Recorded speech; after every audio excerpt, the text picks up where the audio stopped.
Baik, semuanya kita mulai untuk perkuliahan malam hari ini. Saya buka terlebih dahulu. Assalamualaikum warahmatullahi wabarakatuh. Selamat malam semuanya, baik yang online ataupun yang offline. Kita akan lanjutkan ya materi detik-detik terakhir sebelum semester ini berakhir ya, sebelum nanti ujian akhir semester mungkin beberapa pertemuan lagi dan kita masih ada dua pertemuan yang ketinggalan sebenarnya ya, karena terpotong. Kemarin saya izin sekali, kemudian Hari Raya Idul Adha kemarin ya, libur. Bukan yang Idul Adha, yang sebelumnya. Tanggal 29 tuh apa? Ada libur pokoknya kalau nggak salah ya, saya lupa. Ada satu libur. Nah, jadi ada dua, mungkin nanti saya nunggu juga dari akademik ya, kira-kira kapan itu akan diganti. Kemungkinan sih kalau pengganti online ya, biasanya ya. Oh, ada offline juga ya. Ya, nanti kita tunggu aja.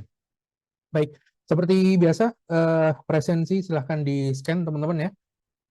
Untuk presensi hari ini, jika ada yang berhalangan, seperti biasa bisa langsung kontak, shout out di email, sertakan bukti mengikuti kelas, dan kalau ada yang mau izin, mungkin ada pekerjaan atau izin sakit termasuk ya, boleh teman-teman kirim informasinya via email, jadi saya bisa rekap emailnya bukan sebagai alfa ya, tapi bisa izin atau sakit misalnya. Kemudian hari ini saya sudah buka satu tugas, teman-teman ya. Sebelum saya mulai perkuliahannya, mungkin saya berikan beberapa informasi terlebih dahulu. Yang pertama, saya sudah buka tugas seperti yang sudah saya bilang beberapa waktu lalu setelah UTS ya. Jadi ada tugas perbaikan UTS, sudah dibuka dan waktunya 1 minggu ya, tidak ada toleransi keterlambatan. Jadi 1 minggu cukup lama ya. Kemarin UTS teman-teman cuman 2,5 jam barangkali ya, cuman 2 jam sampai 2,5 jam. Nah ini saya kasih 1 minggu dengan soal yang mirip ya.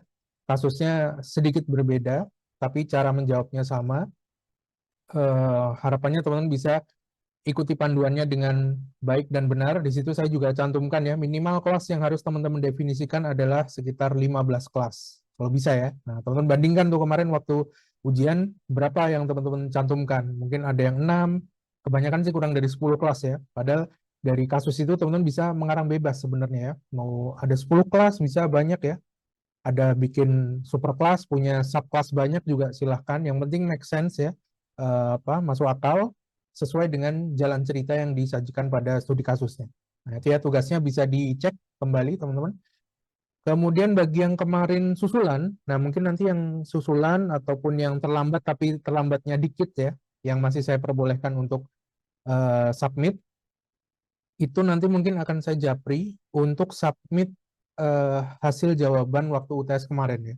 Karena kalau yang terlambat ataupun yang susulan itu di add link saya tidak bisa input nilainya karena teman-teman dianggap tidak mengikuti ujian, tidak submit ya. Nah, jadi nanti mungkin akan beberapa mahasiswa akan saya japri, terutama bagi yang kemarin terlambat, tapi dikit terlambatnya ya, nggak sampai 2 jam atau 2 hari.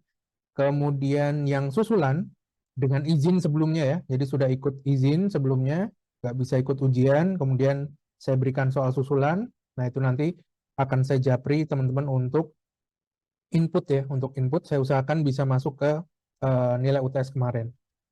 Begitu ya. Nah, silahkan tugasnya 1 pekan ya, 1 minggu. Jadi maksimal dikumpulkan adalah minggu depan pukul 18 waktu Indonesia Barat. Di headlinknya juga ada ini ya, deadline-nya. Ada ya?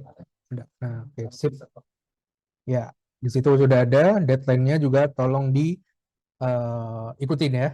Saya rasa 1 minggu udah cukup banyak ya. Itu teman-teman bisa kerjakan sebenarnya dalam 2 jam sebenarnya bisa selesai. Apalagi teman-teman pakai AI tools boleh nggak masalah ya.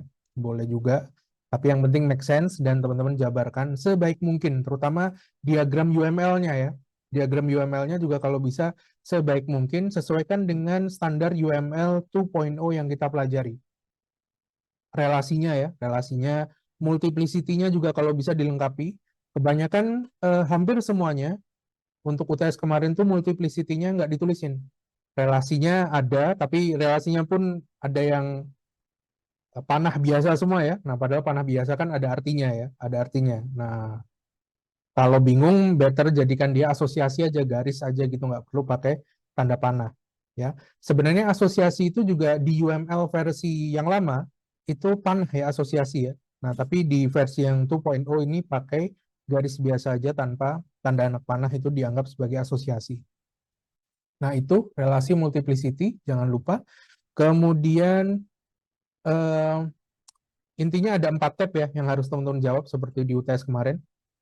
Analisa kelasnya apa aja, kemudian pilar OOP yang ada di sana apa aja, kemudian gambar diagram UML-nya ya, itu apa saja, termasuk penjelasan relasi dan multiplicity. Nah, kurang lebih sama persis ya, hanya ceritanya saja sedikit berbeda.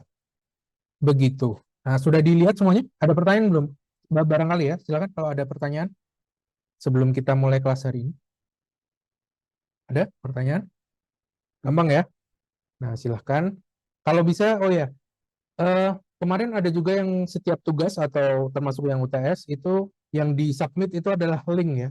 Yang disubmit adalah link. Nah, saya harap yang disubmit adalah file yang teman-teman kerjakan. Jadi bukan link ya. Kalau link kan saya harus klik kemudian masuk ke link lain, bisa jadi linknya itu terprotek. Saya harus minta izin teman-teman untuk bukain kan makan waktu ya. Nah, jadi better sih filenya ya, jangan linknya. Jangan link ke apa spreadsheet misalnya, Google Sheet atau yang lain ya, tapi bener-bener file yang teman-teman kerjakan itu di-upload aja ke @link-nya, jangan link. Nah, karena kalau link teman-teman kasih link, saya curiga teman-teman ubah ya, beberapa jam yang lalu diubah atau mungkin 2 minggu lagi diubah, seperti itu. Plus, saya tidak perlu minta akses kalau misalnya filenya diprotek, linknya diprotek. Begitu. Oke ya, apalagi ya? Udah itu aja sih ya. Jadi nanti nilai tugas ini nanti itu berdiri sendiri dengan UTS, plus nilai UTS nanti akan saya sesuaikan. Jadi nilai UTS itu nanti ada 2. Yang pertama adalah nilai UTS asli, kemudian yang kedua adalah tugas ini. Nah, nilai tugas ini itu nanti akan mempengaruhi nilai UTS teman-teman. Nah, jadi kalau teman-teman nggak ikut submit ini ya nilai teman-teman apa adanya yang kemarin ya. Tapi kalau teman-teman submit, utama nilainya nanti adalah agregasi dari 2 nilai UTS dan tugas ini, plus nilai UTS kemarin akan ada mungkin markup sedikit ya, tergantung seberapa bagus tugas yang teman-teman kerjakan sekarang. Begitu. Jadi nanti agregasi, tapi nilai yang kemarin bisa di markup. Kurang lebih begitu. Ada pertanyaan? Oke ya. Nah, kemarin kan nilainya udah bisa dilihat ya, yang kemarin ya. Nah, itu ya, saya rasa sih kurang memuaskan ya, karena simple sebenarnya. Sebenarnya simple, tapi mungkin kurang tahu ya kenapa ya, karena mungkin kecapean seharian kerja, maybe banyak aktivitas, atau kaget barangkali ya, mesti setting autoprompter lah, inilah, itulah, barangkali ya, bisa jadi ya. Saya pun ketika ngawas ya, waktu itu kan online ya, online aja ngawasnya juga, kayaknya kalau studi kasus mestinya settingnya bukan 2 jam aja sih harusnya ya, tapi ada waktu lebih. Nah, makanya kemarin saya tambah bukan 2 jam tapi 2,5 jam. Di autoprompter memang cuma 2 jam ya, tapi di headlinknya teman-teman bisa upload sampai setengah jam kemudian. Begitu. Oke ya, nggak ada masalah ya. Nice. Nah, next hari ini nanti juga saya akan adakan quiz ya di 10 menit terakhir nanti. 10 menit terakhir kelas malam hari ini. Jadi mungkin jam 7.50 ya. 7.50, 19.50 waktu Indonesia Barat. Nanti akan ada quiz di Headlink. Udah bisa dilihat belum ya? Heeh. Belum ya? Oh, belum ada ya. Berarti nanti keluarnya pas 19.50 waktu Indonesia Barat. Oke ya. Waktunya cuma 10 menit. Jadi 19.50 nanti akan online, jam 8 pas nanti akan close ya. Cuman 10 menit, soalnya ada 20, materinya tentang clean code. Nah, simpel aja. Kalau teman-teman dengerin yang kemarin, 2 minggu yang lalu ya, atau beberapa pertemuan sebelum presentasi, teman-teman akan harusnya sih bisa jawab ya, karena clean code secara umum kan cuma panduan filosofis saja ya. Secara umum cuma panduan filosofis. Jadi ada 20 soal kalau tidak salah nanti dikerjakan dalam 10 menit. Artinya satu soal 30 detik aja. Nah, cukup santai. Oke ya. Oke, begitu. Jadi nanti 10 menit terakhir akan ada quiz ya. Nah, silahkan nanti dikerjakan. Ya, tentang clean code. clean code. Pertemuan ke berapa kemarin ya? Sebelum presentasi, ya, sebelum presentasi. Materinya tentang clean code. Simple-simple aja sih.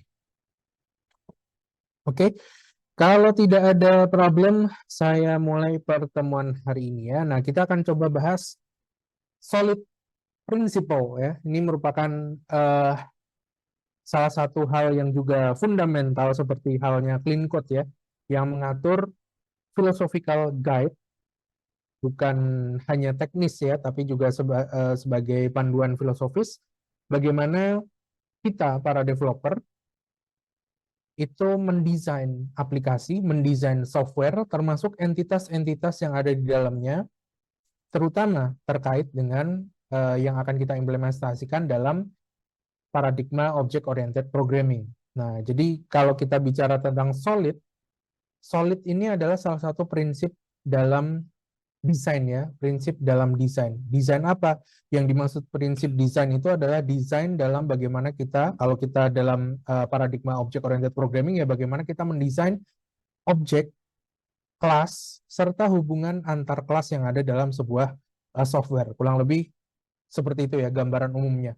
Nah, solid ini kalau kita hubungkan dengan clean code, itu hubungannya ada banyak ya, bahkan sangat erat, karena sama-sama tokohnya itu adalah Robert Martin atau Uncle Bob.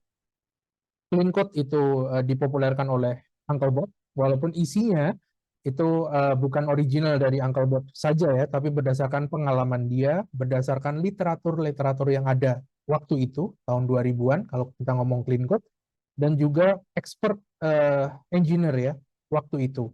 Kalau teman-teman baca clean code-nya, bukunya mungkin akan saya share di GitLab. Kalau mungkin teman-teman udah dapat juga ya harusnya, ya. Bisa di Google, bisa di googling, tapi better kalau mau menghargai seorang author, better beli ya, beli. Atau kalau nggak mampu beli, pinjam ya. Barangkali mungkin di Perpus Cakrawala ada ya, barangkali ya, bisa dicek ya. Clean Code ada nggak buku Robert C. Martin gitu. Nah, hubungannya selain sama-sama autornya itu adalah Robert C. Martin atau Uncle Bob, clean code itu ibarat goal-nya ya, goal-nya, spesifik tujuan dalam kita membuat sebuah aplikasi. Sementara solid itu adalah prinsip-prinsip yang bisa mengantarkan kita menuju clean code. Nah, kurang lebih sih seperti itu kalau kita mau hubung-hubungkan ya. Nah, kita akan bahas kenapa penting kita menerapkan design principle, salah satunya solid. Karena dengan menerapkan desain prinsipal yang baik sejak awal teman-teman membangun aplikasi, maka manfaatnya akan terasa sama seperti halnya clean code ya. Dengan teman-teman menerapkan clean code, kalau clean code itu tatarannya pada satu file, kebanyakan yang diatur di clean code kan teknis dalam menulis kode dalam satu file ya, seperti penamaan, kemudian bikin kelas itu seperti apa, bikin function itu kayak gimana, dalam kelas itu seharusnya yang public apa, yang private apa, kemudian ketika teman-teman mengenerate sebuah project, terutama script ya, satu file aja, satu script, itu juga teman-teman diharapkan menuliskan unit testing ya, kalau kemarin kita bahas unit test, test driven development, di mana kita menuliskan unit test yang baik, bagaimana cara menuliskan unit test yang baik, dan seterusnya, itu termasuk layouting file bahkan diatur juga dalam clean code ya, panjang karakter horizontal itu berapa, vertikal itu berapa dalam satu script, satu file. Nah, sedangkan desain pattern solid ini lebih general lagi, bukan hanya pada satu script, tapi pada satu project, satu repository atau code base ya. Nah, kurang lebih begitu. Nah, kalau kita tanpa menerapkan desain prinsipal yang baik, emang kenapa? Nah, masalahnya di situ juga kan. Kenapa kalau kita tidak menerapkan desain prinsipal yang baik? Ya, tentu saja aplikasi kita akan berantakan. Kalau aplikasi kita berantakan, susah maintain-nya. Menambahkan fitur saja susah ya, apalagi nanti tracing bug kalau misalnya ada error. Tentunya desain prinsipal yang baik itu bisa kita manfaatkan sebagai panduan kita dalam mendesain source code ataupun repository atau code base dari aplikasi kita. Nah, Uncle Bob sendiri menyebut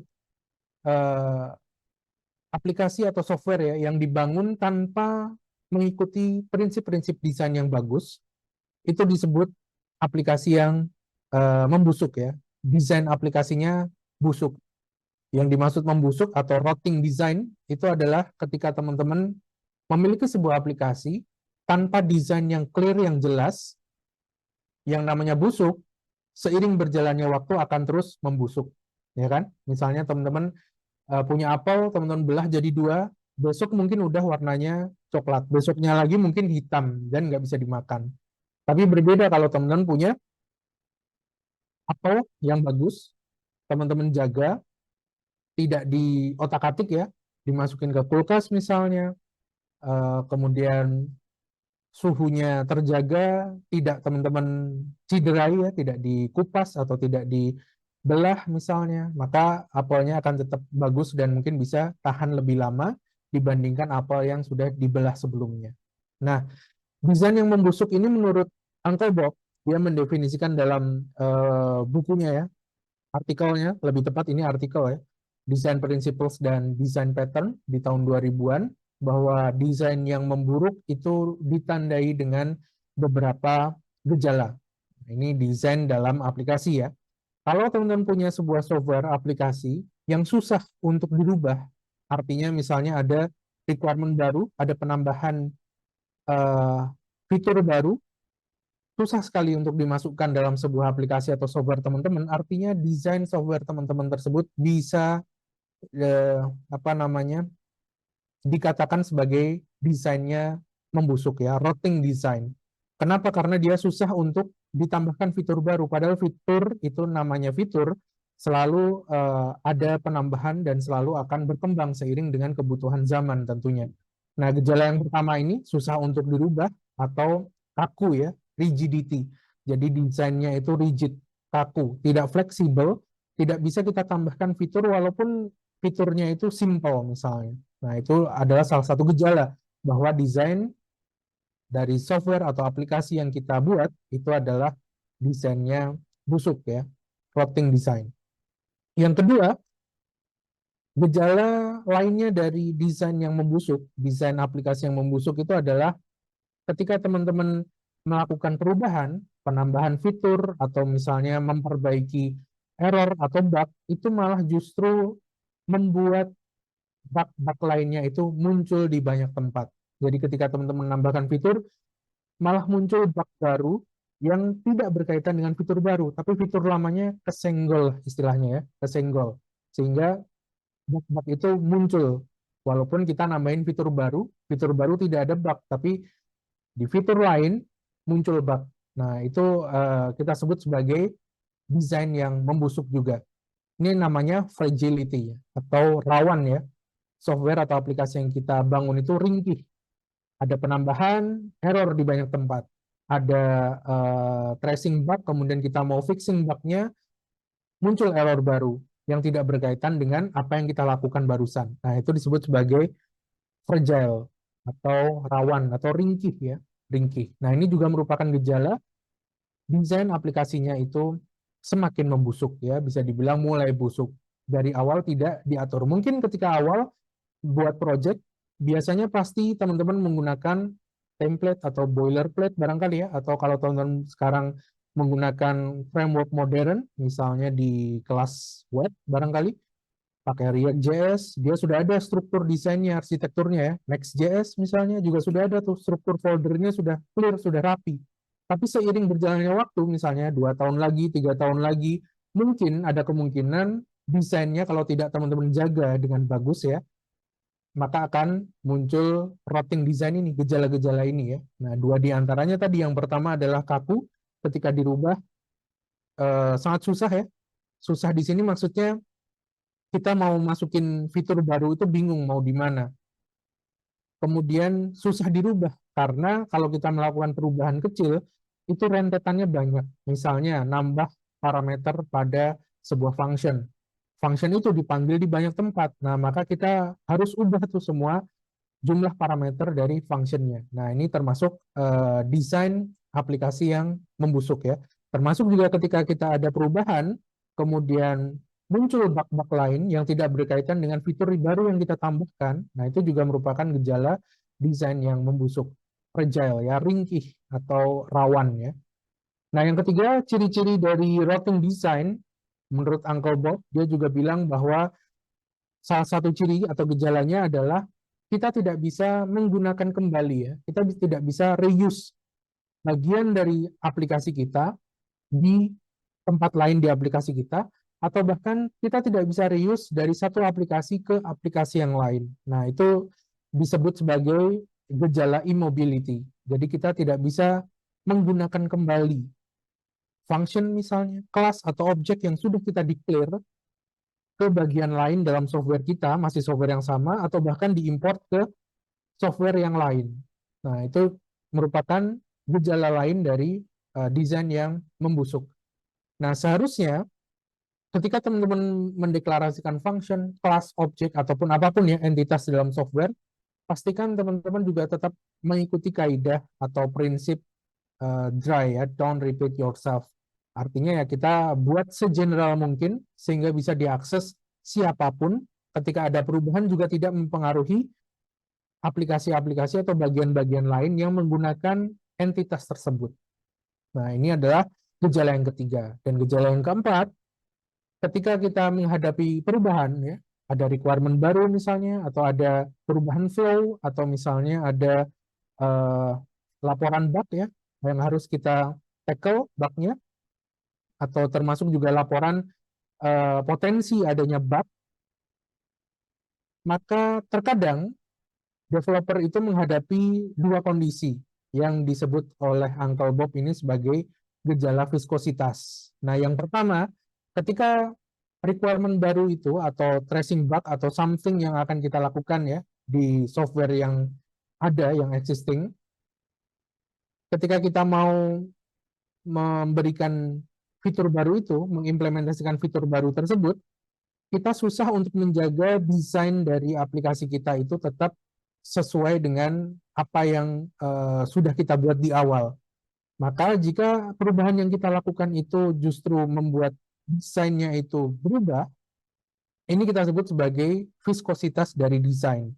Viskositas desainnya tinggi, artinya hack yang kita lakukan atau perubahan yang kita lakukan itu menghancurkan desain yang sudah ada, yang sudah eksis sejak awal pembentukan aplikasi. Nah, seharusnya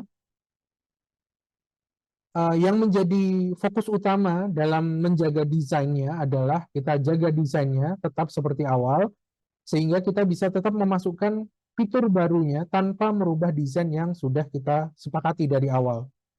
Legacy ya, desain yang sudah ada, legacy mungkin aplikasi 5 tahun lalu atau 100 tahun lalu misalnya ya, yang sudah memiliki uh, desain yang sudah diimplementasikan, harus kita ikuti ya sebagai developer. Misal nanti teman-teman join di sebuah company, mereka pakai paradigma X misalnya, kemudian desain prinsipal yang mereka ikuti solid misalnya, ya teman-teman harus ikuti ya. Desainnya seperti apa, termasuk desain pattern. Nah, nanti kita pelajari juga desain patternnya seperti apa, itu kita harus ikuti. Misalnya desain patternnya pakai pattern adapter, atau mereka pakai pattern singleton misalnya, ataupun yang lain ya. Nah, kita harus ikuti.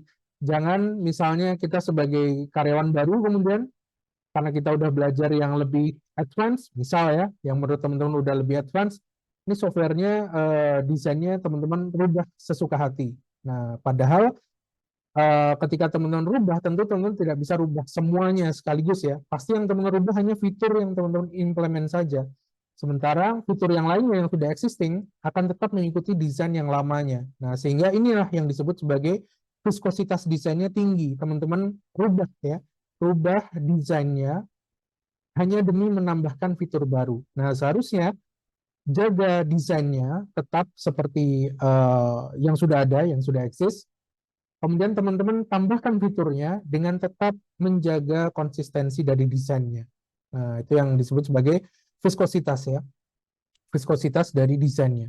Nah, yang kedua bisa jadi juga teman-teman dihadapkan ketika membuat fitur baru, teman-teman dihadapkan pada kasus tunggu. Teman-teman dihadapkan pada kasus ketika teman-teman tambahkan fitur, tiba-tiba proses compile-nya lama atau proses build-nya lama, performa aplikasinya jadi lemot misalnya. Nah, kemudian teman-teman lakukan hack, entah bagaimana caranya ya, entah tanya ChatGPT, Gemini secara teknis ya, atau di forum Stack Overflow teman-teman dapat shortcut-nya untuk mengatasi hal tersebut. Tapi shortcut yang teman-teman lakukan, hack yang teman-teman lakukan itu malah mengindahkan ya, tidak me, tidak mempreserve desainnya, tidak menjaga desain yang sudah ada. Jadi teman-teman bisa merusak ya, merusak desain hanya karena kasus slow compiling ataupun karena ada apa namanya slow proses build-nya lama misalnya, termasuk proses running-nya lama misalnya. Nah itu teman-teman udah desainnya hanya gara-gara seperti itu. Nah harusnya dari sudut pandang object oriented design, desain ini merupakan hal yang harus dijaga pertama kali. Jadi jangan sampai teman-teman merubah, menambah fitur, tapi mengubah desain. Harusnya desain tetap dijaga, teman-teman tetap tambahkan fiturnya. Nah, kurang lebih begitu ya. Nah, itu adalah beberapa ciri, kenapa nih berubah, bergerak sendiri. Oh, sebentar.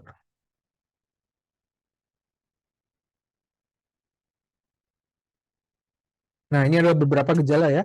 Gejala routing design menurut Uncle Bob yang teman-teman bisa baca di artikelnya Uncle Bob, design principle dan pattern. Nah, that's why kita perlu guideline nih supaya kita tidak punya aplikasi atau software yang desainnya rotting ya atau busuk ya. Kita perlu implementasi desain yang bagus. Nah, good design. Nah, kenapa? Seperti apa good design itu? Nanti kita bahas ya. Gimana cara membentuk good design? Gimana cara kita bisa mengaplikasikan desain yang bagus, terutama dalam object oriented programming. Nah, tapi sebelumnya, kenapa kita harus implementasi desain yang bagus? Karena ada banyak benefit yang bisa kita dapatkan. Mirip seperti clean code ya. Dengan menerapkan desain yang bagus, maka teman-teman bisa meningkatkan maintainability dari sebuah aplikasi ya. Jadi kodenya itu mudah di-maintain, ditambahkan fitur juga mudah, tracing bug juga mudah, ketika melakukan modifikasi, debug, dan lain-lain itu sangat mudah. Apalagi aplikasinya itu aplikasi yang merupakan bisnis proses utama dari suatu organisasi. Nah, maka perlu teman-teman enhance maintainability-nya supaya bisa keep up to date ya, tetap bisa dipakai dan bisa deliver service kepada user-user yang sudah setia menggunakan aplikasi organisasi kita selama ini misalnya.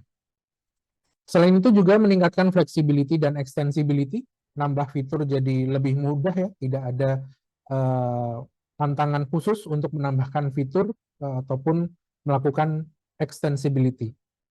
Kemudian yang ketiga adalah meningkatkan reusability. Nah, tadi salah satu gejala routing design adalah kita tidak bisa melakukan immobility ya, kita tidak bisa reuse sebuah entitas dalam software application di dalam software application itu sendiri ataupun di luar software aplikasi yang lain. Yang keempat, lebih mudah untuk dites ya, lebih mudah untuk dites sehingga kalau lebih mudah untuk dites kita bisa uji ya, banyak test case yang bisa kita tuliskan di awal, kemudian kita bisa pastikan bahwa aplikasi yang akan kita deploy ke production ini sudah lulus testing dengan berbagai test case sesuai dengan bisnis proses yang sudah didefinisikan misalnya. Selain itu juga mengurangi complexity, kemudian meningkatkan team collaboration. Kalau teman-teman develop aplikasinya itu dalam skala tim yang besar, dengan project manager yang ada misalnya, dengan project management flow yang standar, pakai Agile, pakai Scrum, Kanban, dan lain-lain, prosesnya akan semakin mudah. Karena source code atau hal teknis ini hanya bagian kecil teman-teman dari sebuah proses bisnis sebuah organisasi. Ya kan? Aplikasi itu hanya alat bantu aja. Nah, jangan sampai aplikasi kita itu dirancang dengan sembarangan sehingga mengganggu bisnis dari organisasi kita. Dengan meningkatkan desain yang bagus, maka kolaborasi tim developer lebih bagus, kodenya juga tertata, terstruktur dengan baik, sehingga bisa segera dideliver untuk di-deploy misalnya ke production, bisa dipakai oleh seluruh user ataupun klien dari organisasi. Yang terakhir adalah mengurangi technical debt tentunya ya, salah satunya dengan desain yang bagus. Nah, bagaimana untuk membuat desain yang bagus? Kita harus ikuti prinsip-prinsip dalam mendesain. Nah, sehingga dikenal apa yang disebut sebagai design principles. Design principles ini sebenarnya high level teman-teman ya, kalau bisa dibilang ini high level guideline, di mana dengan guideline ini teman-teman bisa gunakan sebagai prinsip-prinsip yang teman-teman harus taati untuk membuat desain yang bagus. Nah, kurang lebih ada beberapa karakteristik kunci ya untuk membuat desain principles yang baik. Nah, desain principles yang baik itu harus memenuhi 4 karakteristik. Ini menurut Uncle Bob ya.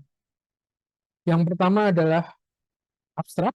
Nah, tadi yang saya bilang di awal ya, high level guidance.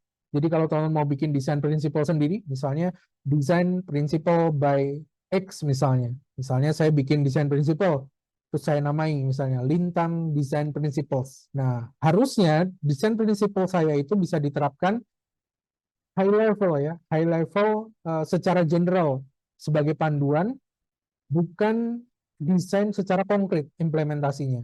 Nah, jadi bukan mengatur secara teknis detail tertentu, tapi sifatnya high level. Dan yang kedua general. Desain prinsipal yang teman-teman buat itu harusnya sifatnya general. Sifatnya umum ya, bisa diaplikasikan untuk berbagai tech stack, berbagai bahasa pemrograman, berbagai framework, dan termasuk juga berbagai programming paradigma pemrograman. Yang ketiga adalah fundamental. Apa yang diatur dalam design principles ini sifatnya harusnya adalah basic ya, core ya.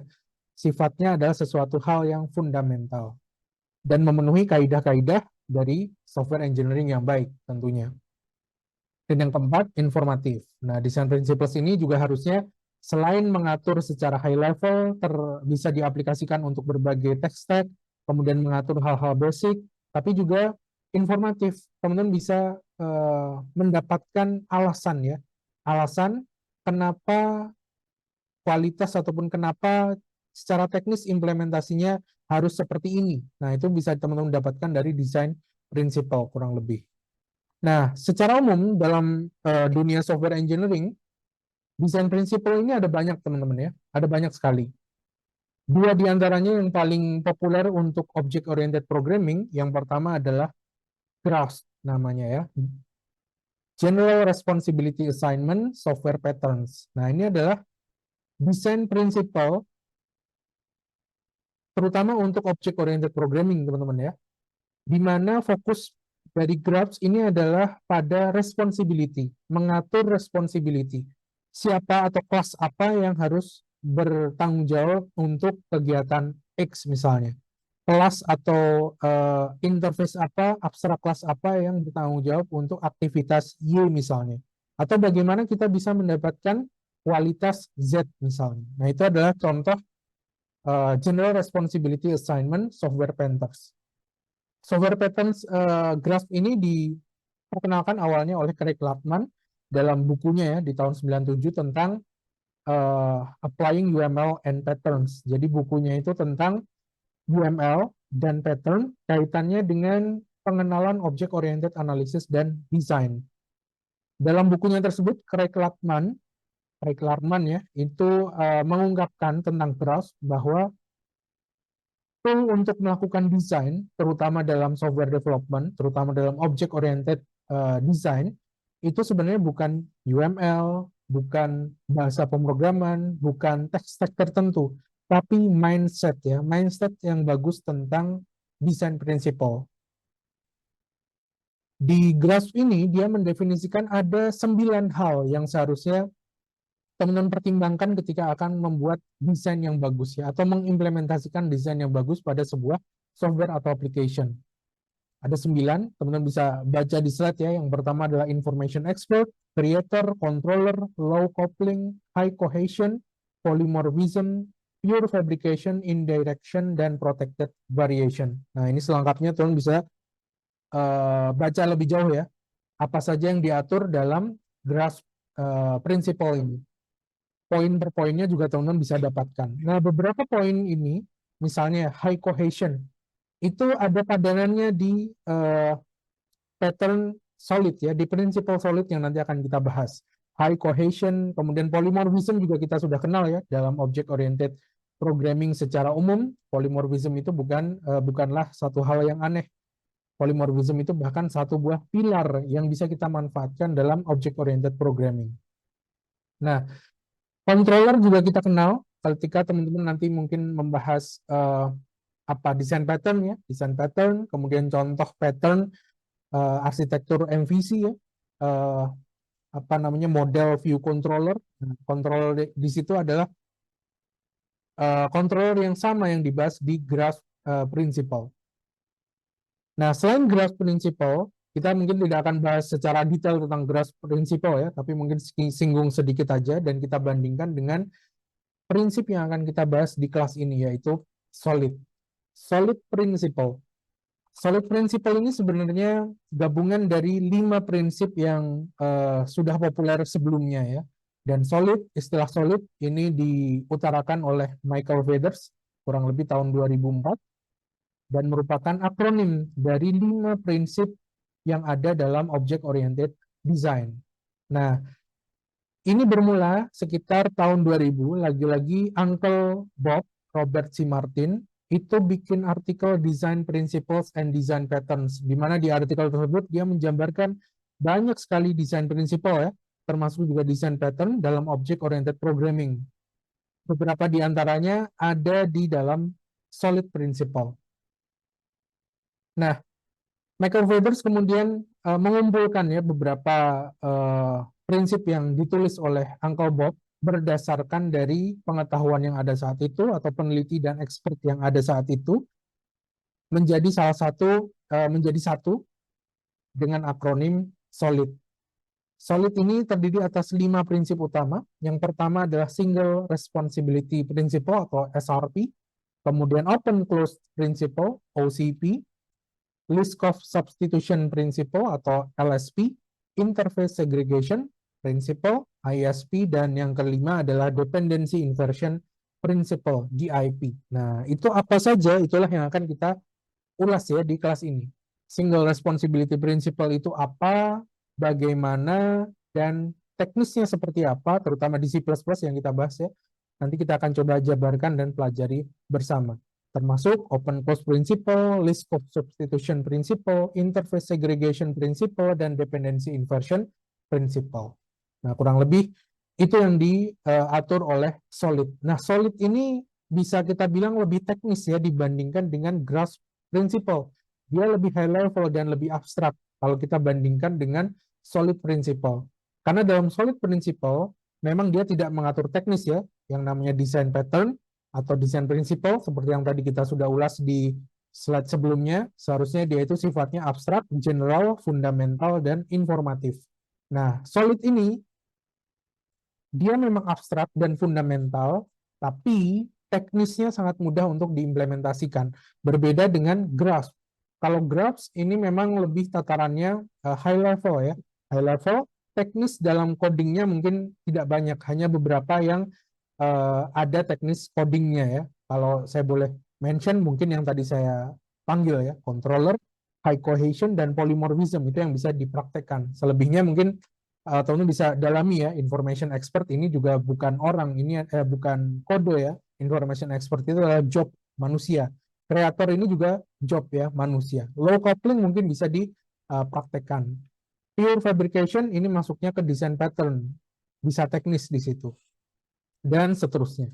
Nah, kurang lebih begitu ya. Nah, kalau kita bandingkan antara grasp dan solid, mungkin kita bisa rangkum seperti ini. Grasp itu fokusnya pada responsibility, siapa yang harus bertanggung jawab pada kelas A, kelas B, kelas C, kelas mana yang bertanggung jawab terhadap aktivitas A, B, C misalnya. Sementara solid ini fokusnya pada struktur ya, struktur kelas, kemudian bagaimana penulisan yang baik, bagaimana relasi antar kelas yang baik, sehingga kualitas kodenya tercapai menjadi high quality. Kemudian graphs, kalau kita lihat dari tipenya, dia lebih ke high level principle yang berupa mental toolkit ya, mental apa tadi namanya mindset ya, mindset bagaimana ketika kita melakukan desain, terutama dalam object oriented design, itu kita membuat keputusan yang tepat. Sementara kalau solid, solid ini gabungan dari 5 prinsipal dalam melakukan desain, object oriented design tentunya, terkait dengan kelas, hubungan antar kelas, hierarki antar kelas. Sifatnya kalau graphs itu lebih abstrak, lebih general ya, tapi kalau solid ini bukan hanya abstrak dan general, tapi juga ya konkret dan spesifik, bisa kita implementasikan secara teknis. Nah, nanti kita akan lihat one by one. Kemudian kapan implementasinya? Kalau graphs itu diimplementasikan selama proses awal project ataupun ketika initial analysis. Nah, jadi lebih di awal ya, di awal project dimulai. Sementara kalau solid itu selama proses desain dan juga implementation.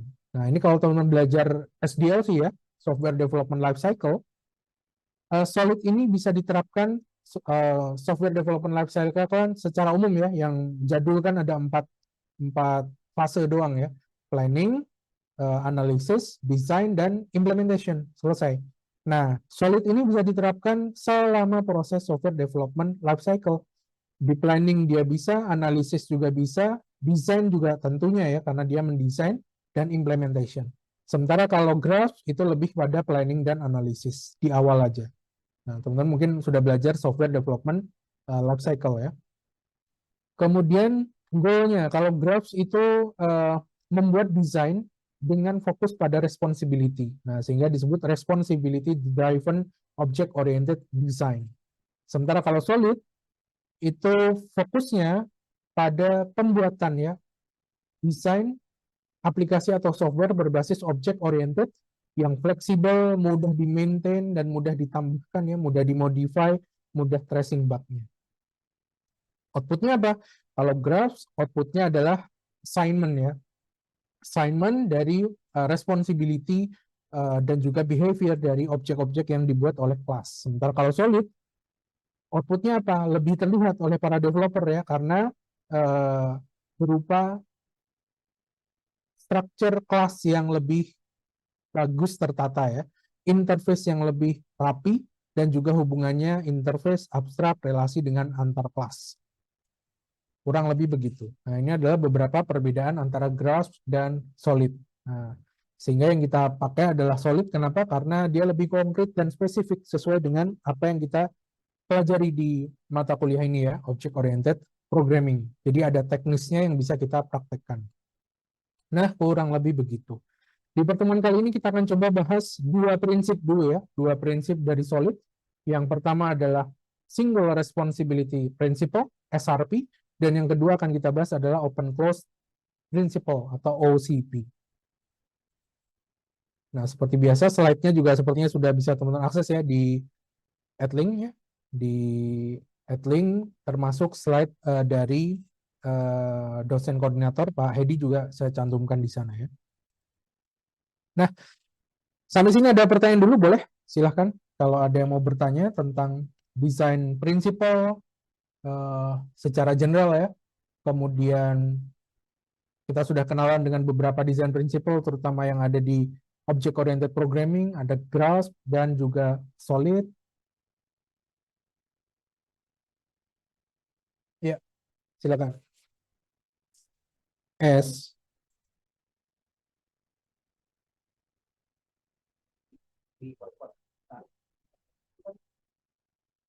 Oh ya, boleh diulangi. Sorry. Ya.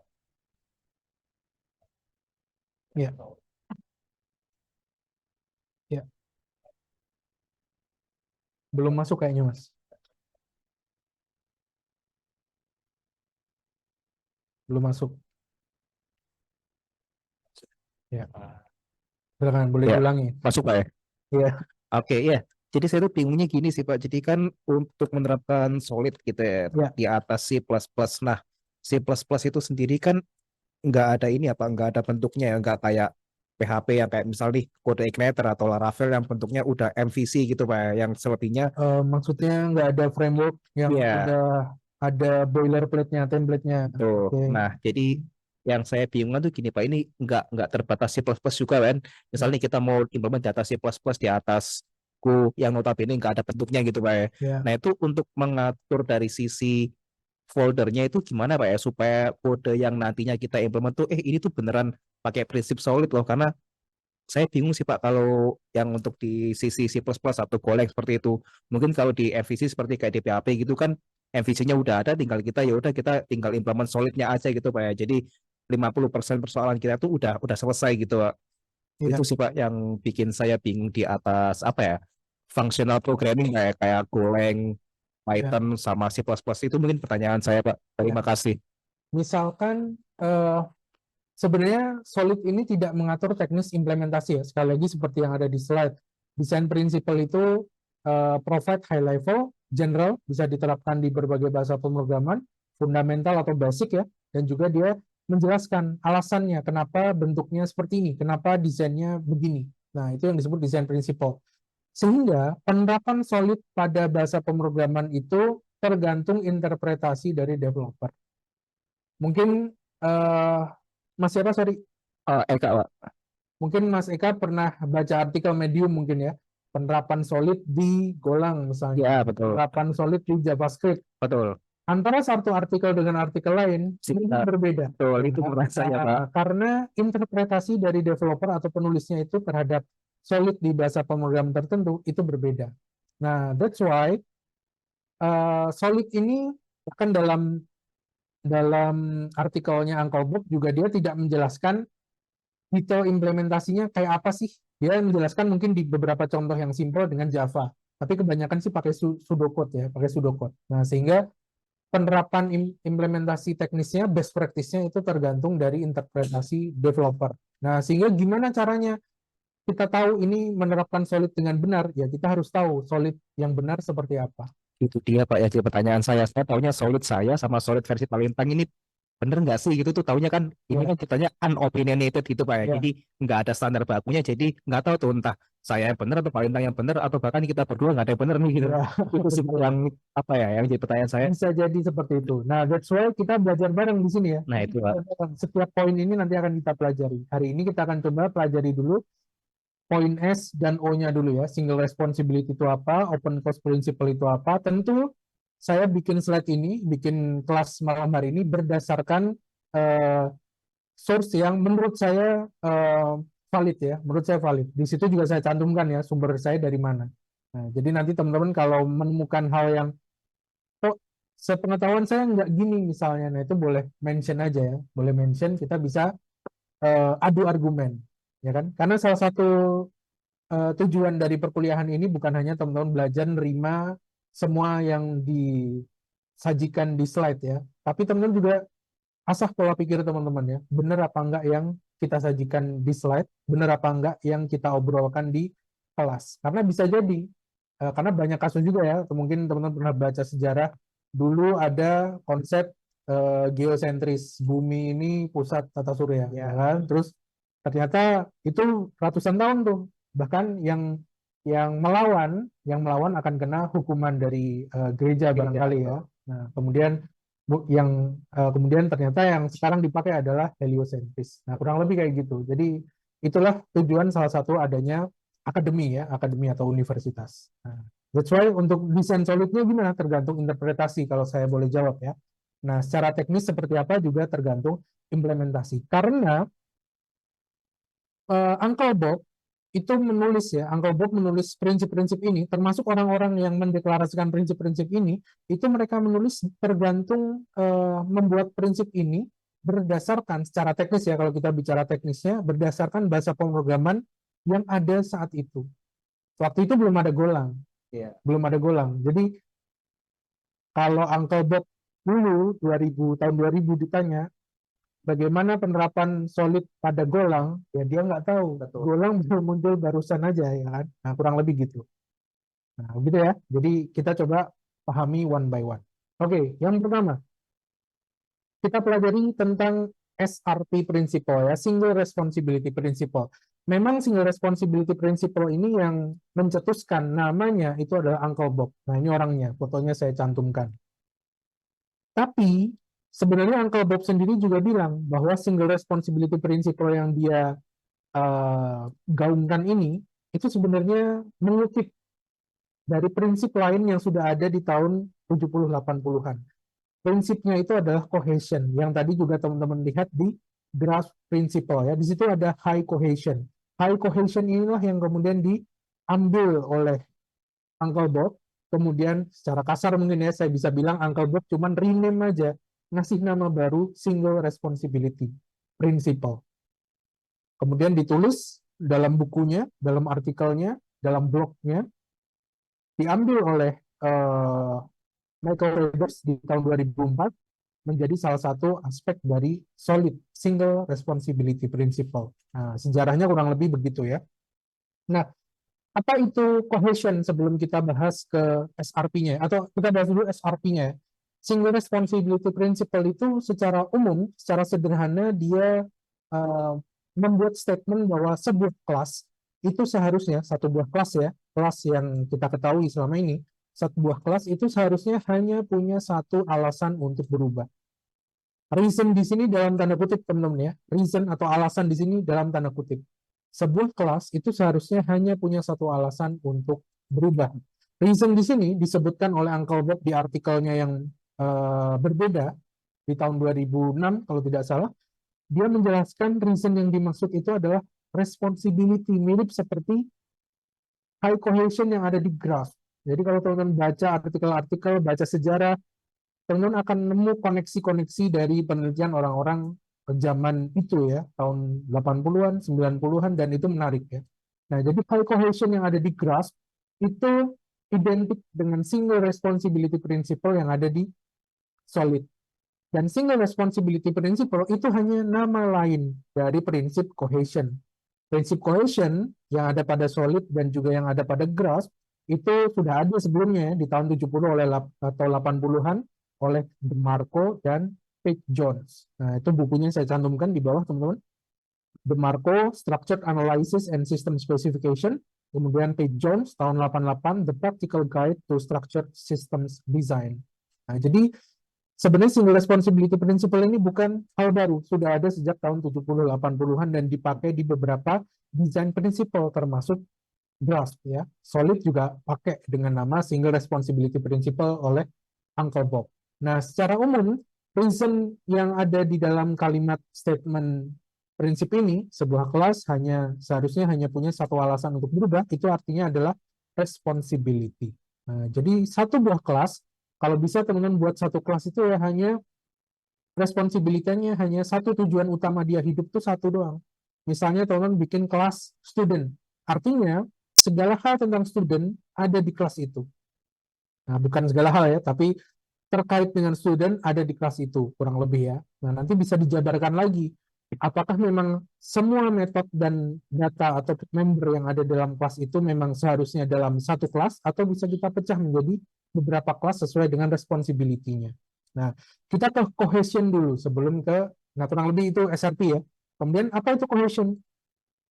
Cohesion ini secara umum adalah konsep di mana kita menilai member dalam sebuah kelas. Member itu bisa data ya, property, bisa juga function ya atau method.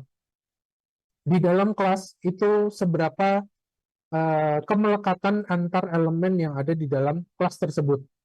Artinya responsibility-nya sama apa enggak, sehingga dia bisa di dalam satu kelas yang sama. Misalnya, kita punya kelas student.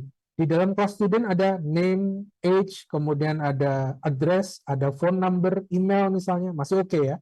Student memang punya atribut-atribut data tersebut.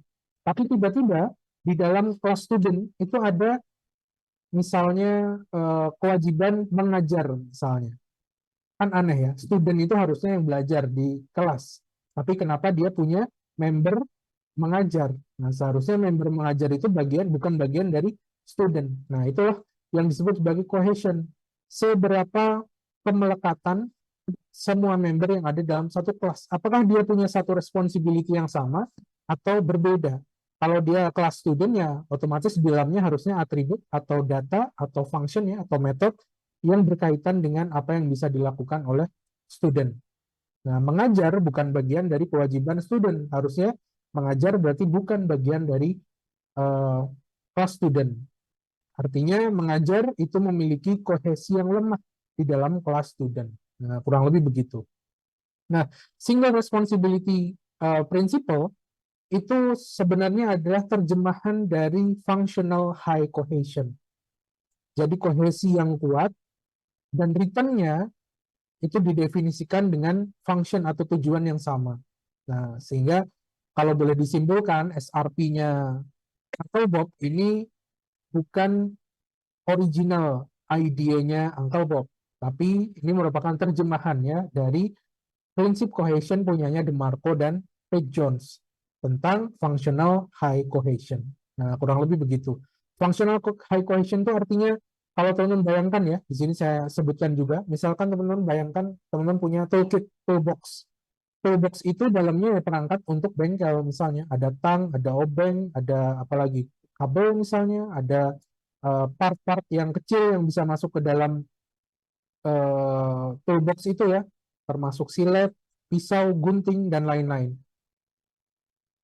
Nah, akan aneh ketika misalnya di dalam toolbox untuk bengkel itu ada misalnya apa tuh namanya spatula misalnya.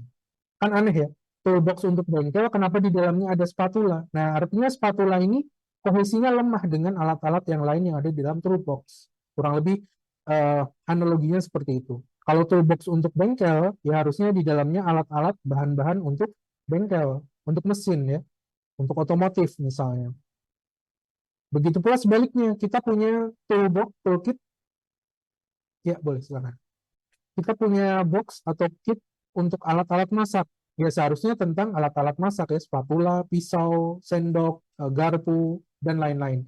Akan aneh ketika di dalam toolkit toolbox kitchen set kita itu ada palu misalnya.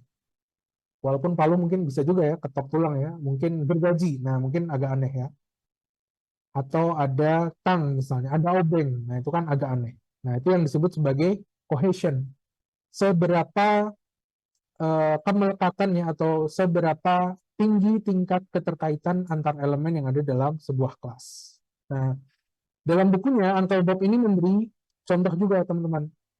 Dia memberikan contoh dalam artikelnya Design Principle and Design Patterns, contoh dari implementasi Single Responsibility Principle. Nah, gambar yang atas adalah problemnya dan yang di bawah adalah solusi menurut Uncle Bob berdasarkan prinsip kohesi atau Single Responsibility Principle.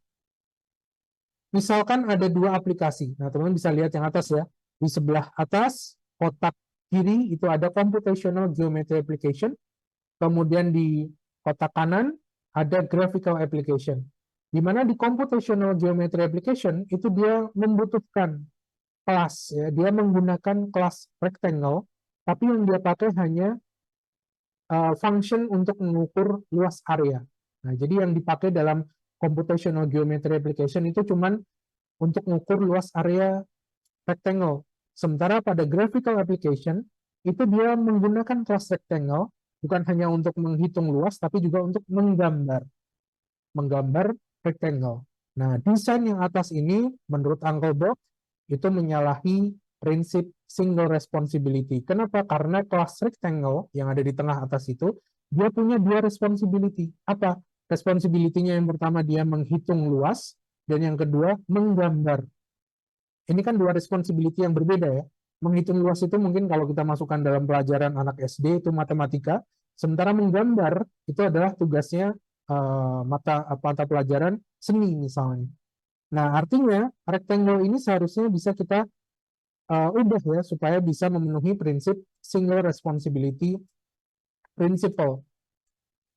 Dirubahnya seperti apa? Yang bawah teman-teman. Teman-teman bisa lihat di situ ada dua kelas sekarang. Dari kelas rectangle di dalamnya ada metode draw dan area untuk menghitung area, draw untuk menggambar. Sekarang jadi ada dua kelas. Rectangle itu tugasnya menggambar, kemudian ada kelas geometric rectangle yang dia punya metode untuk mengukur luas area. Nah, sehingga aplikasi yang hanya butuh menghitung luas rectangle itu hanya mengambil kelas geometric rectangle, sementara aplikasi graphical application yang membutuhkan fitur untuk menggambar rectangle itu bisa mengakses kelas rectangle. Nah, kurang lebih seperti ini. Ini adalah solusi yang ditawarkan dengan menerapkan single responsibility principle. Nah, contoh lainnya mungkin kita buat yang lebih sederhana ya. Saya punya kelas user. Di dalam kelas user itu ada name, email, print user details, kemudian insert ke database dan update dari database. Dari kelas ini teman-teman bisa lihat ya, kalau kita teliti, ada dua responsibility di sini. Yang pertama adalah ada properti dan metode yang bisa kita gunakan untuk mendefinisikan user itu apa. Yaitu ada name, email, dan print user details. Nah, ini kan hanya data definisi dari sebuah user, ya kan? Kita mendefinisikan user itu apa. Yang kedua, ada action yang dilakukan, yaitu insert ke database dan update dari database. Insert user ke database dan update user di database itu merupakan responsibility yang berbeda dengan name, email, dan print user details. Kalau name, email, dan print user details itu menjelaskan definisi dari user itu apa, sementara insert ke database, update dari database itu merupakan cara untuk menjaga persistensi data di database. Bukan responsibility-nya untuk mendefinisikan user itu apa. Nah, sehingga kalau teman-teman baca ya keterangan yang saya tulis di sampingnya, kelas ini punya dua reasons to change atau dua responsibility. Name, email, dan print user details itu mendefinisikan apa dan siapa itu user.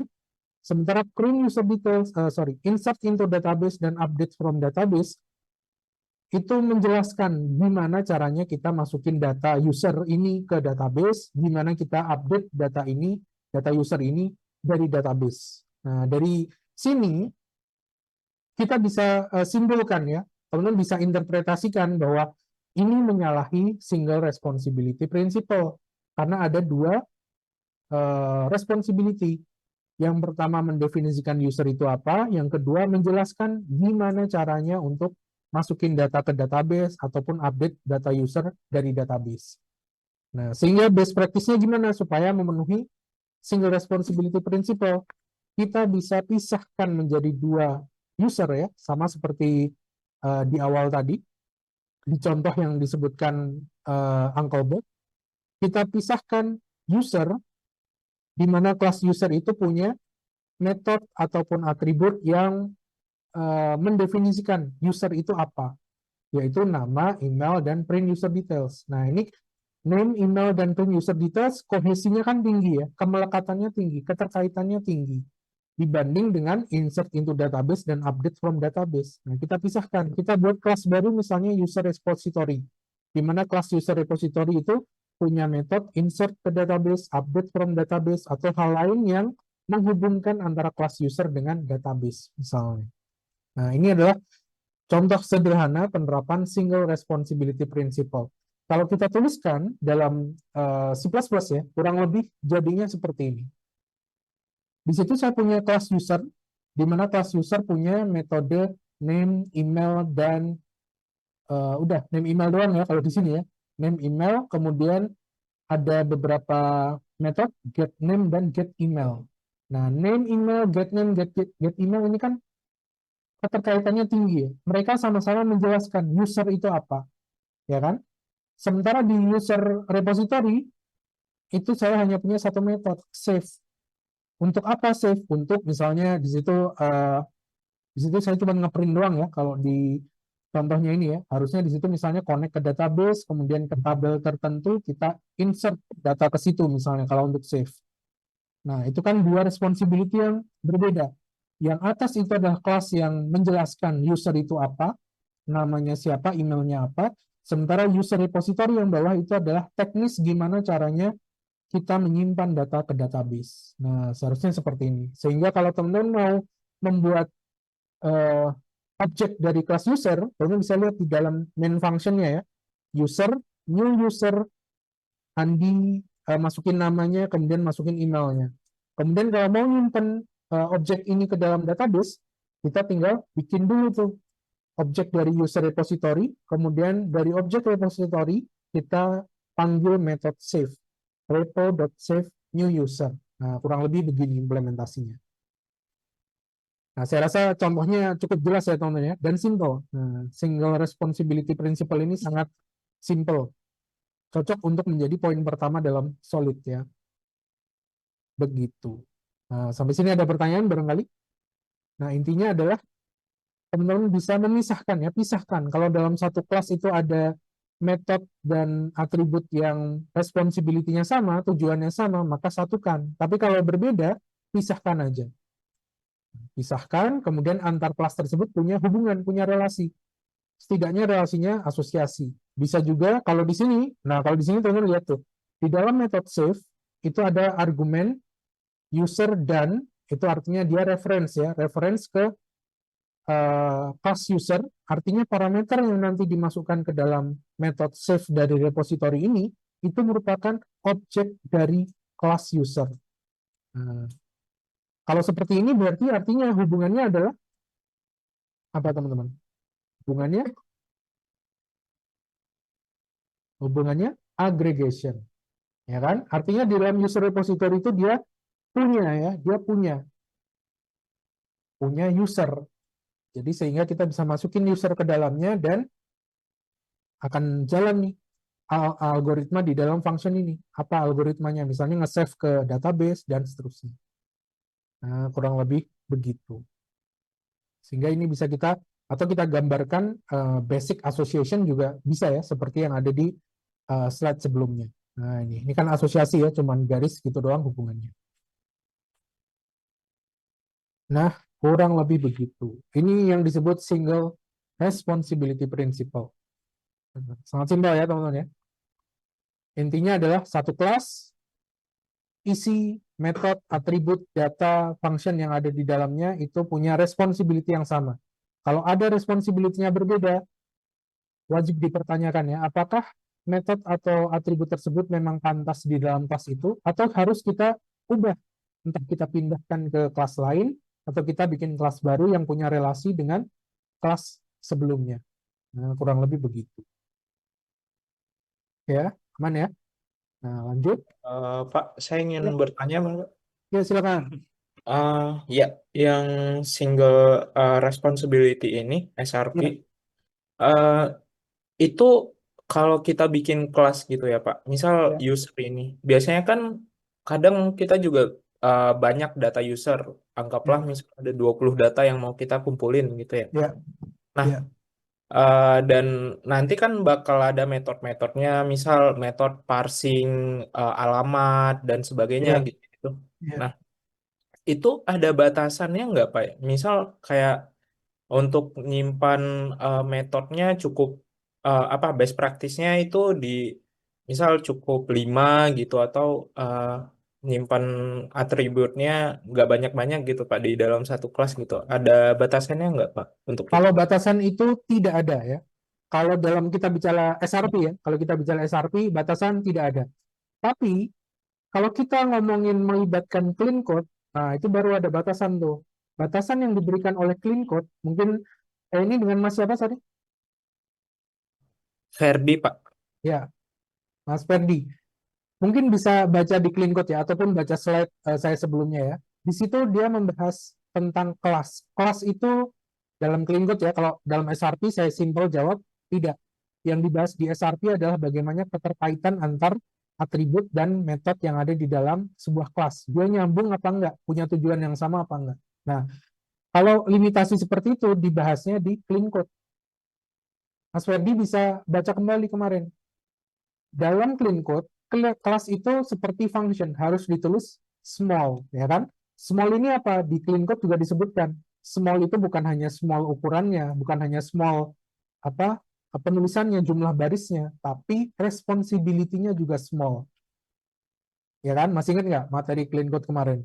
Eh, Kelas itu must be small. Kemudian di clean code juga membahas tuh uh, layout untuk satu file sebaiknya berapa baris vertikal, berapa baris horizontal ada di situ. Termasuk ketika teman-teman membuat function, termasuk kalau dalam kelas ini adalah method dan constructor, jumlah parameternya itu idealnya, menurut clean code, idealnya adalah berapa? Masih ingat? 300 ya Pak? Jumlah argumen Oh, dalam function atau method. oh itu ini du satu itu bagus, terus Ya, oke. dua boleh gitu Pak? Gitu. Oke, betul. Idealnya 0 ya. Ya Idealnya ideal. 0, 1 atau 2 itu masih diizinkan, 3 atau lebih itu kalau bisa dihindari. Ya kan? Masih ingat ya? Nah, Iya Pak. jadi kalau secara simpel saya bisa jawab tidak ada batasan dalam SRP, tapi dibahas di clean code. Nah, cuman secara teknis implementasinya terkadang memang atributnya nanti akan banyak sekali ya, akan banyak. Tergantung dari desain aplikasi yang ada, atau mungkin kalau secara teknis tergantung dari desain database juga ya, termasuk ya. Karena kan kelas yang kita buat itu biasanya mencerminkan data real ataupun data yang disimpan dalam database. Nah, kurang lebih begitu kalau jawaban saya. Iya Pak. Sama ini Pak, satu lagi kan masalah responsibility ini. Kadang kan, nah, misal saya sebagai newbie nih, baru belajar programming, Ya, saya belum belum ngeh gitu kalau ini dua hal ini, misal user sama user repository ini harusnya dipisah gitu. Jadi saya bikinnya, saya satu. mikir mikir responsibility-nya itu satu gitu Pak. Itu Ya, gimana ya Pak? Kalau bagi orang-orang baru bisa paham gitu ya Pak, mungkin. pertama, penerapan prinsip desain itu tidak wajib. Ini hanya himbauan ya. Himbauan, kalau mau best practice, kalau teman-teman mau mengikuti solid, akan dapat benefit-benefit yang ditawarkan. Termasuk kode yang lebih clean ya, termasuk kode yang maintainable, yang lebih mudah di maintain, penambahan, di extend juga lebih mudah. Nah, jadi penerapan solid ini tidak diwajibkan. Nah, tidak apa-apa kalau tidak mau make karena alasan misalnya tidak tahu, ya kan bisa jadi nggak tahu nih ada solid atau pendekatan desain prinsipal yang lainnya. Toh solid ini hanya salah satu prinsip desain dari mungkin ratusan atau ribuan desain yang ada ya. Yang mungkin ada yang desain yang jarang yang make, ada yang nggak rame barangkali. Sama lah kayak teman-teman bikin konten ya, bikin konten sama-sama makan burger. Konten makan burger, teman-teman upload di TikTok. Next Carlos juga bikin konten makan burger. Yang rame burgernya siapa? Next Carlos kan. Mungkin ada juga orang yang meneliti tentang desain prinsipal tapi nggak rame, nggak ada yang pakai. Bisa jadi ya, saya kurang tahu juga. Saya belum baca-baca juga. Tapi bisa jadi ada. Nah, jadi tidak diwajibkan. Nah, tapi ketika nanti Mas Ferdi join di sebuah organisasi dalam project, biasanya project itu sudah punya desainnya sendiri. Dia sudah menerapkan template lah ya, sudah menerapkan template existing di sana. Sehingga Mas Ferdi tinggal ngikutin flow yang ada di sana. Kurang lebih begitu, Mas Ferdi. Oh, kalau masalah kayak asumsi responsibility, misal tadi Ya, saya user nih, mikir kayak nyimpan di database itu adalah bagian responsibility manage user data gitu. Itu nggak masalah gitu ya Pak? ya, Kalau nggak masalah, nggak masalah, nggak masalah. Cuman, nah, kenapa saya kasih contohnya ini adalah save ke database? Karena ketika nge-save ke database, user repository itu pasti punya konfigurasi database-nya, ya kan? Ya nggak? oh iya, iya Pak. Nah, itu maksud saya. Sehingga di user repository ini seharusnya kalau kita tulis lengkap sesuai dengan tujuannya ke database ya, pasti dia juga non-import ya atau ngambil ya konfigurasi database. Sehingga konfigurasi database itu ketika ada perubahan, yang berubah itu cukup user repository aja. Usernya nggak berubah. Oh, berarti dari yang Bapak tunjukinnya sebenarnya kasusnya lebih kompleks ya Pak? Gitu. Iya, ini simpel aja sih ini. Simpel Oh, aja. ya. Betul, betul. Baik Nah, Pak. ini nanti terkait ke prinsip berikutnya nih. OCP, Open Closed Principle. Oke, saya lanjutkan ya. Baik Pak, makasih Pak. Ya, sama-sama. Nah, prinsip solid yang kedua adalah Open Closed Principle, OCP ya, di mana OCP ini diperkenalkan oleh Bertrand Meyer dalam bukunya tahun 88, Object Oriented Software Construction. Ini literatur yang bisa dibilang ya, menurut saya sih ini paling ujung ya, yang mengungkap tentang Open Closed Principle. Juga dimention oleh Uncle Bob dalam Design Pattern and Principles. Nah, dalam prinsip open close, apa yang diatur sih? Apa yang mau dicoba ditanamkan atau dipublikasikan oleh Bertrand Meyer dalam open close principle? OCP ini menyebutkan bahwa software entities atau kalau di clean code ya, software entities ini istilah tahun 88 ya teman-teman ya. Kalau teman-teman buka clean code, istilahnya sudah berbeda. Masih ingat nggak? Di slide saya pernah bahas tentang unit dalam unit test, ya kan? Unit test. Nah, unit dan software entities yang dibahas oleh Bertrand Meyer ini adalah hal yang sama. Nah, jadi unit itu ya hal terkecil fundamental dalam pemrograman yang berfungsi. Artinya apa? Artinya ya yang dimaksud entities atau unit itu adalah kalau nggak function, class, modul, package, dan lain-lain. Nah, entities dalam software itu seharusnya open for extension tapi closed for modification. Nah, ini adalah hukum open close principle yang disajikan oleh Bertrand Meyer. Entities dalam software, entah itu function, class, modul, package, dan lain-lain, itu seharusnya open for extension, tapi closed for modification. Open for extension itu artinya apa? Ya artinya sebuah entities, kita anggap aja kalau kita ngomong object-oriented programming, kelas ya, kita anggap aja kelas. Open for extension itu artinya ya kelas itu bisa di-extend, bisa ditambahkan fiturnya, bisa dimodif. Tapi kelas itu juga harus closed for modification. Kelas itu setelah didefinisikan, terimplementasi, dan bekerja, kalau bisa, hindari untuk mengotak-atik kelas yang sudah running. Nah, ini menarik teman-teman. Di satu sisi, Bertrand bilang kelas itu seharusnya open for extension, terbuka terhadap perubahan ya, terbuka terhadap penambahan fitur. Tapi di sisi lain, closed for modification, jangan diotak-atik. Nah, gimana tuh? Bukankah itu kontradiktif ya? Di satu sisi, kelas itu harus terbuka, open for extension, bisa ditambahin fitur baru. Tapi di sisi lain, harus close for modification. Kalau kelasnya sudah running, sudah jalan well, jangan diotak-atik. Nah, itu yang dibilang oleh Bertrand Meyer. Terlihat membingungkan, tapi ini adalah salah satu prinsip yang menurut saya sih masuk akal. Sangat masuk akal. Dan memang seharusnya diterapkan.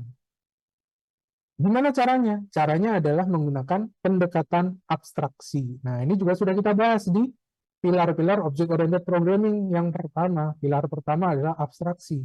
Contohnya seperti ini. Kita punya kasus, itu gambar yang ini adalah namanya Booch notation ya, di situ juga saya tulis. Booch notation ini menarik teman-teman. Booch notation itu notasi yang sudah eksis sebelum adanya UML yang sekarang kita pelajari. UML sekarang kan UML berapa? 2.0 barangkali ya. Nah, Booch ini sebelum UML dan Booch ini termasuk yang mengilhami munculnya UML modern. Nah, gambarnya kurang lebih kayak gini ya untuk entity. Di bagian gambar atas, itu kita punya klien terhubung ke server. Nah, klien terhubung ke server seperti ini menyalahi prinsip open close principle. Kenapa? Karena, misal nih, ketika nanti servernya saya ubah, misalnya servernya awalnya server dengan protokol HTTP, kemudian saya ubah dia jadi MQTT, maka kliennya pasti akan hancur. Nggak bisa ini klien itu connect ke server kalau servernya saya ubah protokolnya, ya kan? Kliennya harus cari server baru, nggak bisa ini hubungannya salah. Nah, gimana cara menanggulanginya? Menanggulanginya adalah dengan memanfaatkan abstract class. Salah satu caranya ya, selain abstract class bisa juga kita pakai polymorphism, entah itu method overloading, method overriding, ataupun generic programming ya, kalau di C++ dengan template. Nah, alih-alih klien itu terhubung langsung ke server, yang dua-duanya ini adalah konkret ya, maka lebih baik klien ini terhubung ke server yang sifatnya abstrak. Kalau di abstrak dia nggak punya implementasi, ya kan? Server abstrak ini belum jelas, dia protokolnya apa, nggak jelas, IP-nya berapa misalnya ya, nggak jelas juga. Nah, yang menjelaskan siapa? Ya subclass-nya, subclass yang menginherit abstrak server. Nah, kita bisa buat tuh banyak server dari abstrak server itu. Misalnya ada server HTTP, ada server MQTT, ada server FMT misalnya untuk file FTP ya, untuk file transfer, kemudian ada server SMTP misalnya untuk email. Nah, sehingga desainnya lebih rapi, ya kan? Teman-teman bisa membuat desain yang semacam itu untuk menanggulangi ataupun untuk mengikuti prinsip good design, yaitu open close principle. Nah, kurang lebih begitu, kurang lebih ya. Intinya seperti itu. Jadi open close principle ini memaksimalkan penggunaan abstrak class dan interface. Nah, contohnya gimana? Seperti ini. Contoh lainnya ya. Nah, misalnya saya punya kelas notification, di mana notification ini punya metode send notification maksudnya. Di dalamnya ada argumen tipenya apa. Nah, jadi kalau kita mau kirim email, ya kita pakai kelas notification, bikin objek, kemudian panggil send, di dalamnya kita deklarasikan tipenya apa. Misalnya email, kemudian WhatsApp, dan lain-lain. Nah, desain seperti ini kurang bagus. Yang bagus gimana? Menurut open close principle, better kita bisa buat seperti ini yang ada di sebelah kanan. Jadi saya punya class notification, di mana class notification ini punya abstrak method ya, send misalnya. Nah, tapi send yang dikirim nggak jelas nih. Yang dikirim apa? Penjelasan apa yang dikirim itu nanti dijelaskan oleh subclassnya. Nah, di sini saya contohkan subclassnya ada email dan WhatsApp. Kemudian untuk mengirimnya itu nanti ada kelas lain, yaitu notif sender misalnya, di mana dia punya metode send through. Dan metode send through itu nanti akan mengirimkan apa namanya objek dari email ataupun objek dari WhatsApp. Nah, sehingga ketika ada notifikasi model baru, misalnya notifikasi SMS, kita tinggal buat subclass dari notification tanpa mengubah kelas notification, tanpa mengubah kelas notif sender. Artinya, kelas notification dan kelas notif sender ini closed for modification, ya kan? Open to extend-nya siapa? Open to extend-nya tadi, saya bikin subclass namanya SMS lah, saya bikin lagi subclass misalnya push notification, saya bikin subclass lagi Telegram misalnya, dan lain-lain. Ya kan? Make sense ya teman-teman ya? Nah, kurang lebih begitu. Kalau kita gambarkan desainnya, mungkin seperti ini. Ini kalau bad desainnya, kode yang buruk karena tidak mengikuti OCP. Jadi saya punya satu buah kelas notification sender, di mana di send notification itu di dalamnya saya punya banyak if else misalnya. Nah, kalau if tipenya email ngapain? Kalau push notification ngapain? Nah, sehingga kalau saya punya notifikasi model baru, saya harus ubah ini notification sender. Padahal menurut OCP, kelas yang sudah established, yang sudah working di production, kalau bisa jangan diotak-atik, ya kan? Nah, kalau saya mau nambahin notif Telegram gimana? Saya harus ubah kode ini kan? Nah, tentu ini violation of OCP, tidak memenuhi prinsip open close principle. Nah, yang memenuhi gimana? Kita pakai tadi UML yang digambarkan di slide sebelumnya. Saya buat aja sebuah abstract class notification atau interface ya, kalau di C++ yang punya virtual method satu doang itu namanya interface, ya kan? Notification, kemudian dari kelas notification ini saya bisa buat banyak subclass. Email notification bisa, Telegram bisa, email bisa, WhatsApp bisa, dan lain-lain, ya kan? Nah, itu adalah open for extension, tapi close for modification. Notification-nya tetap tidak saya rubah. Begitu. Kemudian saya buat satu kelas lagi, notification sender, yang ngirimnya. Jadi yang ngirimnya itu notification sender. Ini adalah pemisahan menurut SRP tadi ya, single responsibility. Jadi notification itu hanya mengatur notifikasi apa, kemudian ngirimnya itu nanti si notification sender. Karena kalau kita mau ngirim notif, pasti kan butuh koneksi ke apa namanya, ke server yang untuk ngirim ya. Kalau push notification misalnya connect ke apa namanya, Firebase messaging misalnya. Kalau email ya mungkin connect ke server SMTP misalnya, dan seterusnya. Nah, sehingga koneksi-koneksi ke server messaging tadi itu seharusnya tidak berada di dalam kelas notification. Nah, kurang lebih begitu. Ya, gimana? Ada pertanyaan sampai sini? Bisa dimengerti teman-teman ya? Aman ya? Nah, Itu adalah basic ya, dua prinsip yang sudah kita pelajari dari solid principle. Masih simpel ya, yakni single responsibility principle atau functional high cohesion sebenarnya ya. Kemudian satu lagi adalah open close principle. Terdengar kontradiktif tapi sebenarnya sangat make sense, sangat logik, ya kan? Dan teman-teman bisa lihat ini tadi efeknya seperti apa nantinya. Nah, jadi lebih rapi ya kan? Kode teman-teman bisa teman bayangkan lebih rapi. Memang mungkin terlihat kayaknya bakal banyak kelasnya nih, tapi lebih baik banyak kelas tapi small responsibility sesuai dengan clean code ya, daripada satu kelas tapi fat, tapi gede gitu ya, makan banyak space misalnya, atau terlalu banyak responsibility yang dihandle oleh sebuah kelas. Nah, begitu. Sampai sini ada pertanyaan, teman-teman? Ini presensinya coba, masih aktif nggak? Oh, saya lakukan presensi. Ya, sebentar lagi, 3 menit lagi ya, 19.50, kuis akan muncul di Adlink, teman-teman. Kuisnya tentang clean code. Ya. Jadi, sebentar lagi, 19.50, waktunya 10 menit, nanti silakan teman-teman kerjakan sampai pukul 20 waktu Indonesia Barat. Ada pertanyaan sampai sini? Ya, kuisnya.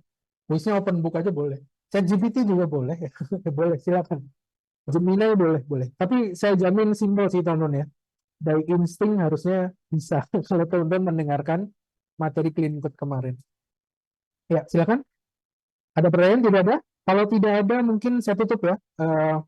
Nanti 19.50 silakan teman-teman kerjakan kuisnya yang ada di Adlink. Waktunya 10 menit, soalnya 20. Jadi satu soal 30 detik saya rasa cukup. Kemudian boleh open book, open slide, boleh tanya Gemini, boleh ChatGPT, boleh, tapi belum tentu benar juga ya jawaban mereka ya. Hati-hati. Tapi saya rasa sih by instinct bisa ya teman-teman ya. By instinct sudah bisa teman-teman jawab. Nah, begitu. Jika ada yang problem dengan presensinya, seperti biasa bisa kirim email ya. Bisa kirim email, kemudian jangan lupa isi feedback dari Mas Yasin juga. Nanti silahkan diisi sebelum kuis atau setelah kuis, silahkan diisi. Begitu barangkali. Kalau tidak ada pertanyaan, mungkin saya tutup ya. Saya tutup. Terima kasih semuanya. Selamat mengerjakan kuisnya. Jangan lupa ya, setelah ini nanti ada 20 soal doang. 2 menit lagi akan muncul soalnya di Adlink. Terima kasih. Saya tutup. Selamat malam. Assalamualaikum warahmatullahi wabarakatuh.